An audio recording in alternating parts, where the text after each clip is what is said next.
Thank you, Madam Chair. I'm here to present SB 512, which would exclude the state's cannabis excise tax, as well as other local taxes from the definition of gross receipts under the sales and use tax law. Additionally, this bill would prohibit local jurisdictions for the purpose of their own local tax from including the state's excise tax in their definition of gross receipts. Thank you, everyone, for the opportunity to talk today. Jared Kylo, UCBA. The saddest part about today's committee hearing is the cannabis industry is begging for crumbs today, and we should be demanding more equitable taxation that's commensurate with the representation we receive and the services that could support and uplift public safety. We are pleading for people to listen that this is an unsustainable path for California cannabis.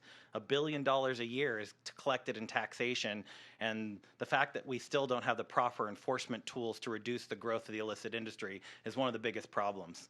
Today, you will see that there is a one-pager here that you may have received. The fact that 37% more retailers is now bringing in 42% less tax revenue is showing you that we are not going in the right direction, that we are not seeing a flood of demand for existing retailers. We tinker with a seriously flawed Prop 64 every year, and we keep coming back here, nipping at the edges of what needs to be done. AB 195 changed the collection, calculation, the participants in the taxing structure, and in doing so, it changed the definition of the state's 15% excise tax from a wholesale tax, which was 26% in 2022, to a gross receipts tax, which now has a 30% wholesale tax in 2023. That 4% increase in moving the collection to retail is just one of the 3 new tax increases that AB 195 enacted. Those changes were drastic, and for an industry that sees drastic changes every year, it wasn't felt until the first quarter of 2023 when hundreds of licensed taxpayers didn't file. Was it because they couldn't afford it, or was it because the conflicts with existing local and state tax laws left them paralyzed with fear of doing something wrong because the consequences that follow are quite drastic? A 50% penalty from the state if you are late on your taxes, and a late fee and a loss of license locally if not paid in 90 days. SB 512 is a cleanup bill to clarify the application of our excise tax and the definition that was changed under AB 195. This should be normal cleanup duties when major overhauls are done to a system this complex. All of the tax conflicts we are discussing affect the customer directly. Please try to imagine explaining this tax structure to a customer about why we have to charge a 16.5% excise tax because the state's excise tax taxes the local gross receipts tax, and the local gross receipts tax taxes the state's excise tax, so I need to charge you, the customer, 12.99%. This is becoming arduous, to say the least. I really hope that we understand that we're just looking to clean up currently where AB 195 created local and state conflicts, and I'm hoping to get your aye vote today, or at least move this through committee so we can have this discussion on the floor. Next witness. Good afternoon, honorable members. Thank you for the opportunity to speak today. My name is Kika Keith. I'm the proud owner of Gorilla RX Wellness Co., the first Black woman-owned social equity retailer in Los Angeles. And as a co-founder of the Social Equity Owners and Workers Association, my story is representative of hundreds of equity retailers across the state of California. My pathway to licensure in Los Angeles took over 1,730 days and cost over $350,000 in rent before I ever opened my doors.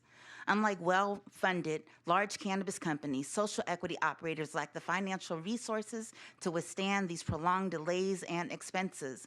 And for those of us who are fortunate enough to open the doors, we certainly were not prepared for the uncalculated double taxation. Madam Chair, Proposition 64 has regulated retail dispensaries in a stranglehold. It is one thing to be taxed at the highest of any industry, but the double taxation is robbing the livelihood of hardworking men and women who made a choice to abide by the laws of this land, come out of the shadows, and trailblaze in this industry. The very voters that came out in record numbers to legalize cannabis are now forced to go back into the illicit market to afford their cannabis. If you take a look at this reference document that I gave you, on the back is an actual customer receipt. A customer spent $300 on their weekly medicine and had to pay $115 in taxes. Madam Chair, members, why would that customer come back to my legal store? They don't. The impact is even greater to my employees.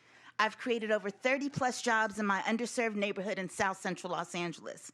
Now take a look at the front sheet. These are my actual financial statements. From less than 1 year of operations, I paid over $500,000 in taxes.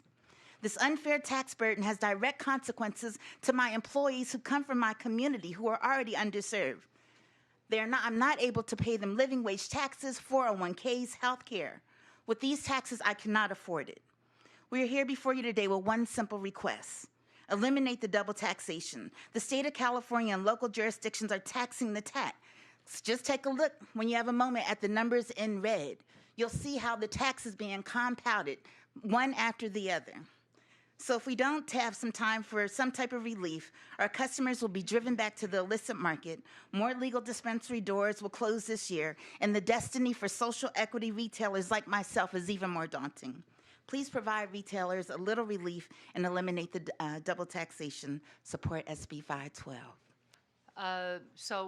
Just one question. Given the state did comprehensively reform cannabis taxation just last year, and we have very little information on how effective that was, why should we consider these changes so shortly after that reform passed?